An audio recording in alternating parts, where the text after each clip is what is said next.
ناظرین آداب، میں مدثر احمد انقلاب نیوز کی خاص پیشکش کے ساتھ آپ کے سامنے پیش ہوا ہوں۔ ناظرین، اس وقت میں جس مدعے پر بات کرنے کی پہل کر رہا ہوں وہ مدعا ہے امیر شریعت۔ جی ہاں، یہ مدعا کرناٹک میں گزشتہ کچھ دنوں سے زیر بحث ہے۔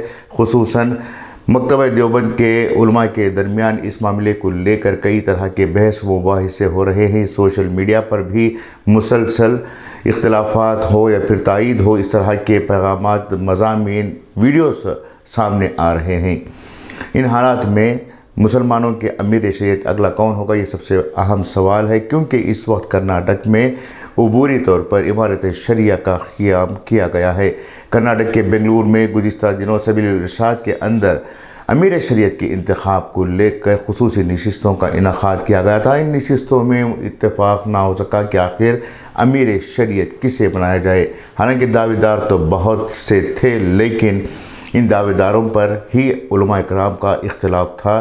یہ اختلافات کھل کر سامنے آئے۔ کوئی کسی کو بدعنوان کہہ رہا تھا، کوئی داغدار کہہ رہا تھا، تو کوئی کسی کو چاپلوس کہہ رہا تھا۔ اس طرح کے الزامات ایک دوسرے پر لگ رہے تھے، جس کی وجہ سے حالات وہاں پر کشیدہ ہوئے۔ آخرکار تمام علماء نے متفقہ طور پر ایک فیصلہ لیا کہ فی الوقت عبوری طور پر امارت شریعہ کا قیام کیا جائے۔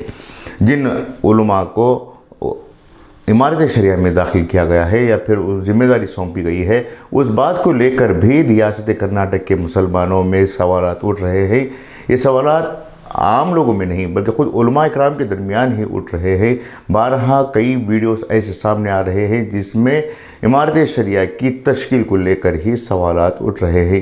سب سے اہم سوال یہ بھی نکلا ہے کہ جس وقت نائب امیر شریعت ریاست میں موجود تھے، اس دوران ان کی غیر موجودگی میں کیسے امارت شریعہ کی تشکیل ہوئی؟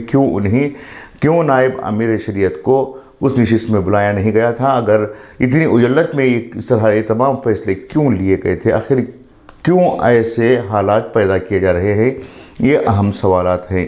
اسی دوران لوگوں کی رائے یہ رہی ہے کہ مسلمانوں کی قیادت کے لیے امیر شریعت ایسا شخص بنے جو داغدار نہ ہو، چاپلوس نہ ہو، کسی بھی سیاستدان کے ماتحت کام کرنے والا نہ ہو، بدعنوان نہ ہو، گھوٹالے میں ملوث نہ ہو۔ اس طرح کی شخصیت کو امیر شریعت کا عہدہ دیا جائے۔ ظاہر سی بات ہے کہ ایک امیر شریعت جو ایک بہت ہی ذمہ دارانہ عہدہ ہے، اس عہدے پر فائز ہونے والا شخص ان تمام الزامات سے بری ہو۔ بھلے ہی اس پر الزامات لگے ہوئے ہوں، لیکن وہ متنازع شخص نہ ہو، اس طرح کی مانگ لوگوں میں دکھائی دے رہی ہے۔ وہیں دوسری جانب ایک ایسی شخصیت کا بھی تذکرہ علماء کے درمیان ہو رہا ہے جو اس وقت سبیل الارشاد کے محتمم کے طور پر خدمات انجام دے رہے ہیں۔ نو منتخب محتمم مولانا احمد شمال، جنہوں کو حال ہی میں محتمم کا عہدہ دیا گیا تھا، محتمم کی ذمہ داری دی گئی تھی، ان کا نام بھی بنگلور اور ریاست کے مختلف حلقوں سے سامنے آ رہی ہے۔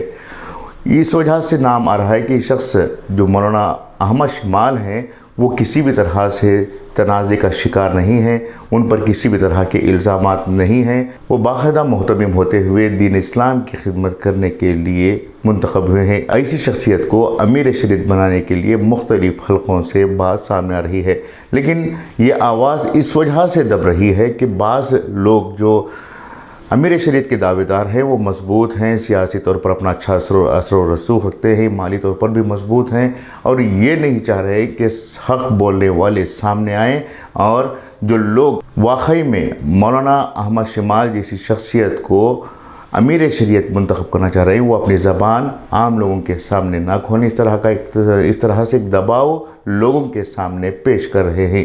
ان حالات میں مسلمانوں کی ذمہ داری بنتی ہے۔ ان حالات میں ایسے بھی سوالات اٹھائے جا رہے ہیں کہ مولانا احمد شمال جو ہیں بہت ہی کم عمر کے ہیں، ان کے ذریعے سے یہ بڑی ذمہ داری پوری کرنا ناممکن ہے۔ اگر وہ کسی وجہ سے کسی طرح سے انہیں امیر شریعت بنایا بھی جائے تو وہ اس ذمہ داری کو پوری طرح سے نبھا نہیں سکیں گے۔